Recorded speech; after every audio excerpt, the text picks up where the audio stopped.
Hello అండి, ఎలా ఉన్నారు? బాగున్నారా? నేను కూడా చాలా చాలా బాగున్నానండి. ఈరోజు పొద్దున్నే మా వారికి మటన్ పులుసు, ఇడ్లీ, దోశలు తినాలని అనిపించిందంటండి. అందుకని పొద్దున్నే వెళ్ళి మటన్ తీసుకొచ్చున్నారు.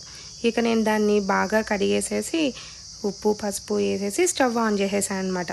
అంటే మటన్ కదా, కొంచెం లేట్ అవుతుంది కదా ఉడకటం, అందుకని పెట్టేసి దాని పాటికి అది ఉడుకుతూ ఉంటుంది. ఆ లోపు నేను మసాలా అంతా నూరు పెట్టుకునేద్దాము అనేసి మసాలా అంతా రెడీ చేసుకుంటూ ఉన్నాను. ఇంకో పక్కన మటన్లో వాటర్ అయిపోయాయా లేదా అనేసి చూసుకుంటూ అది కలుపుకుంటూ, ఇంకో పక్కన ఆయనకి ఆకలేస్తుంది అన్నారు. సరే తొందరగా చేయాలనే దీంట్లో మసిగుడ్డు పట్టుకున్నాను. ఇంకాసేపు ఉండుంటే ఆ కూర మొత్తం నేలపాలైపోయిండేది. తినాలన్న కోరిక చచ్చిపోయిండేది. నాకు బాగా చివాట్లు పడి ఉండేవి ఆయన చేతిలో. సరే ఇట్లా కాదులే, తొందరగా అలా అజాగ్రత్తగా ఉండకూడదు అనేసి మళ్ళీ నిదానంగా ఆ చెత్తలన్నీ తీసేసేసి, ఆ గ్యాస్ బండి మీద వాటర్ ఉంటే అవన్నీ తీసేసేసి పెట్టేశాను అనమాట. మళ్ళీ వండేసి ఇక ఇడ్లీ దోశ రెడీ చేయాలి కదా. ఇక్కడ మన చిత్తూరు సైడ్ ఉంటామండి మేము, అంటే రేణిగుంట మా ఊరు. ఇక్కడ ఏంటా అంటే ఇడ్లీకి దోశకి బ్యాటర్ సేమ్ అనమాట. ఇడ్లీ దోశ పిండి ఒకటే, ఉప్పుడు బియ్యంతో ఇక్కడ ఇడ్లీకి దోశకి వాడుకుంటారనమాట.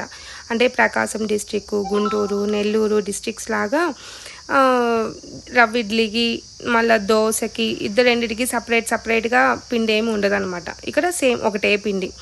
సరే ఇంకా పిండి కలిపేసి ఇడ్లీ ఒక పొయ్యి మీద, మటన్ కూర మసాలా వేసాం కదా, కారం వేసేస్తూ నూరుకుంటూ ఉన్నానన్నమాట. సరే అయిపోయింది, చేస్తూ ఉన్నాను. ఆలోపు మా వారు వచ్చేసి కృష్ణ నాకు ఒక 2 ముక్కలు వెయ్యి, నేను టీవీ చూస్తూ టేస్ట్ చేస్తాను అన్నారు.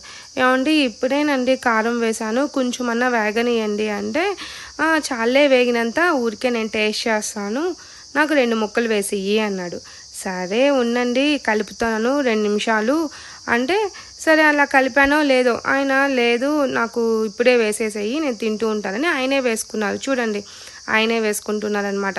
ఒక 4 ముక్కలు వేసుకొని టీవీ చూస్తూ తింటాను అనేసి అన్నారు.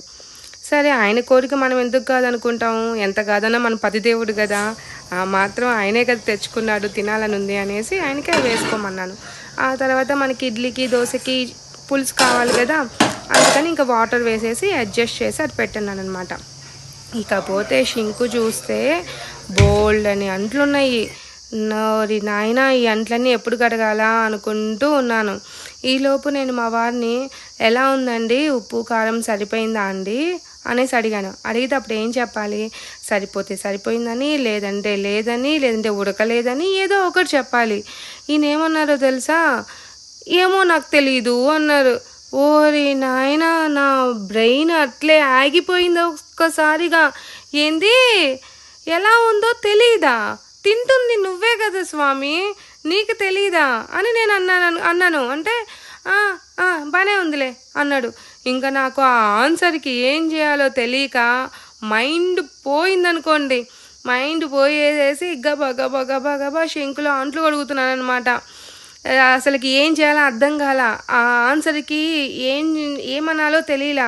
సరే గబా ఒక 2 అంట్లు కడిగి ఆ ప్రెస్గా ఉండలేక, ఏమండి ఇడ్లీలో కన్నా సరిపోయిందా అండి, పచ్చి వాసన రాకుండా బాగుందా అండి షేర్వా పులుసు అన్నాను. అంటే ఒక పక్కన తింటూ బాగానే ఉంది, ఎందుకు ఏమో తెలియదు అంటే, మళ్ళీ నేనే వేసాక పులుసు కాస్త తీసుకుపోయి కింద పోస్తానేమో అని అనుకున్నాడో ఏమో మరి. బాగానే ఉందిలేవే అన్నాడు.